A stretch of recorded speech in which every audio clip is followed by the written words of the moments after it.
اور خیبر تک پہنچے گا جہاں اب تک ان کے قلعے محفوظ ہیں۔ ان وہابیوں کو صحابہ کرام رضی اللہ عنہ کی قبریں تو یاد آ گئیں کہ انہیں اکھیڑنا ہے اور ان کو گرانا ہے اور یہ کرنا ہے، سارے قبے توڑ دیے۔ وہ یہودیت کی ساری چیزیں ابھی تک بھی باقی ہیں۔ وہاں کوئی اصل دین تھا؟ وہ کیا تھا؟ جن لوگوں نے یہ نعرے لگائے تھے کہ صوفیت تصوف کچھ نہیں ہے، کچھ نہیں ہے، اور خانقاہیں مٹا دیں، قبریں مٹا دیں، آج 200 اور 300 سال کے بعد اپنی نسلوں کو دیکھتے ہیں جن میں کوئی ادب اور تمیز باقی نہیں۔ دل پہ ہاتھ رکھ کے سنیں اگلی بات، اتنے بدتمیز ہیں، اتنے غیر سنجیدہ اپنے دین کے معاملے میں کہ ابھی 2 سال پہلے جامعہ محمد بن سعود کا ایک پروفیسر وہ بادشاہ سلامت کو لکھتا ہے کہ دنیا میں شرک کا سب سے بڑا مرکز حضور صلی اللہ علیہ وسلم کی قبر ہے۔ ہم اور کسی کی کیا مثال دیں بھیا؟ مودودی صاحب جیسا آدمی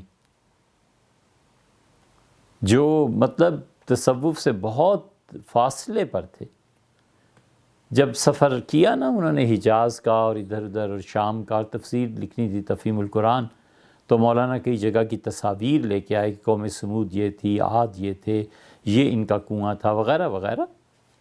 تو مولانا جب سعودیہ میں انہوں نے دیکھا نا صحابہ رضی اللہ عنہ کی ٹوٹی ہوئی قبروں کو اور اکھڑے ہوئے مزارات کو، تو انہوں نے خود لکھا اپنے سفر نامہ ان کا پڑھیے، سفر نامے میں وہ خود افسوس کا اظہار کرتے ہیں کہ کاش ان چیزوں کو نہ توڑا جاتا۔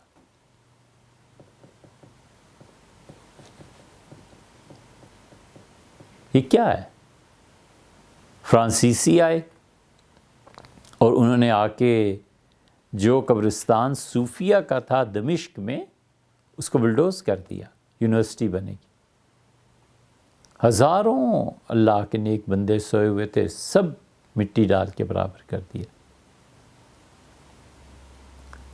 اور ندوہ والوں سے پوچھیں اس واقعے کی اصل، ہمیں بھی معلوم ہے لیکن ہم کہتے ہیں وہاں پوچھیں نا پھر ہوا کیا۔ جب فرانسیسی یہ سب کچھ کر رہے تھے تو وہاں کے وزیر اعظم یا صدر جو بھی تھا، جو بھی آدمی، اس نے فون کیا سعودی بادشاہ کو، سعود کو، کہ سارے بلڈوزر چل رہے ہیں اور ابن تیمیہ رحمۃ اللہ علیہ کی قبر بھی وہ اکھیڑ دیں گے۔ فوراً بادشاہ نے کہا حضرت کی قبر کو بچانا۔ بھئی وہ کیوں؟ ابن تیمیہ رحمۃ اللہ کی قبر کو کیا کرنا ہے؟ کیوں بچایا؟ اس لیے کہ شیخ کی محبت دل میں کوٹ کوٹ کے بھری ہوئی تھی۔ یہی بات اگر ہم حضرت مجدد کے متعلق کہتے ہیں، یہی بات اگر ہم حضرت نظام الدین اولیاء کے متعلق کہتے ہیں، یا حضرت فرید الدین مسعود شکر گنج رحمۃ اللہ کے متعلق کہتے ہیں، تو فرق کیا ہے؟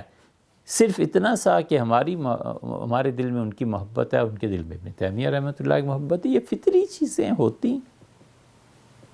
کارنامے تم نے کیا انجام دی ہیں تصوف کی مخالفت کر کے؟ کتابیں تم نے کتنی لکھی ہیں، تفاسیر کتنی لکھی ہیں، حدیث کتنی لکھی ہے، تم نے کتنے دینی تعلیمی ادارے قائم کیے ہیں، تم نے کتنے لوگوں کو کھانا کھلایا ہے، بھوک کے دن تم کب باہر نکلے ہو، انسانیت کی ہمدردی تم نے کب کی ہے؟ کچھ بھی نہیں ہے۔ ادب شرط منہ نہ کھلوائیں، یہ تو بھی کچھ بھی نہیں۔